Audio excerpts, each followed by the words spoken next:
Welcome to your channel, Cross Culture Institute, berdiri tegak di tengah.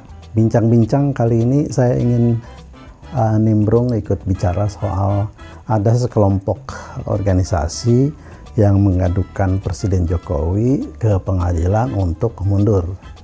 Kalau tidak salah hari ini mereka mulai sidang. Nah, yang ingin saya ulas adalah bahwa sebenarnya mekanisme untuk mengundurkan diri, untuk mendorong supaya presiden mundur, bahkan dipecat, sudah ada di dalam konstitusinya pasal 7A. Tapi persoalannya kemudian ketika ini dibawa ke ranah hukum, supaya Jokowi itu mengundurkan diri, ini ada persoalan yang dilematis ya.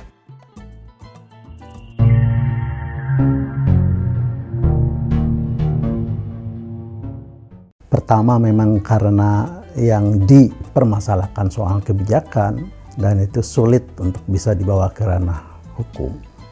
Itu ya.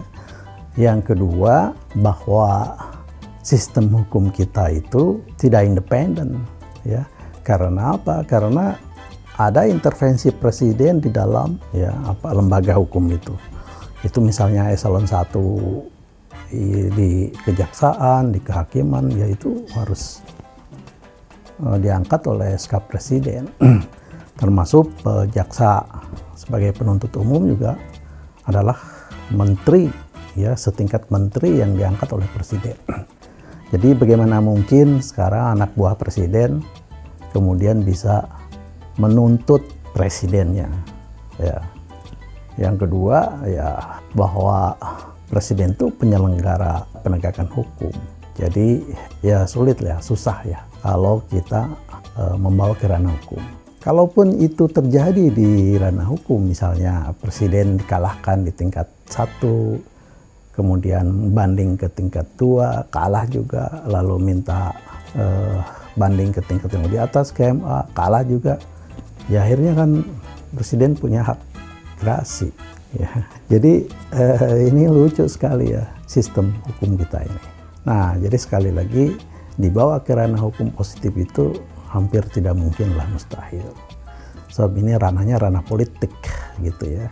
Jadi yang bisa mengimpeach atau meminta presiden mundur adalah DPR. Yang kemudian nanti dibawa ke sidang MPR. Jadi persoalan dibawa ke ranah hukum itu, pertanyaan saya adalah ini beneran atau enggak gitu, atau ini hanya produk akal-akalan untuk kemudian melegitimasi bahwa presiden itu benar gitu. Nanti bisa jadi juga seperti itu, karena pasti akan kalah di pengadilan. Itu aja. Terima kasih, sampai ketemu lagi. Salam.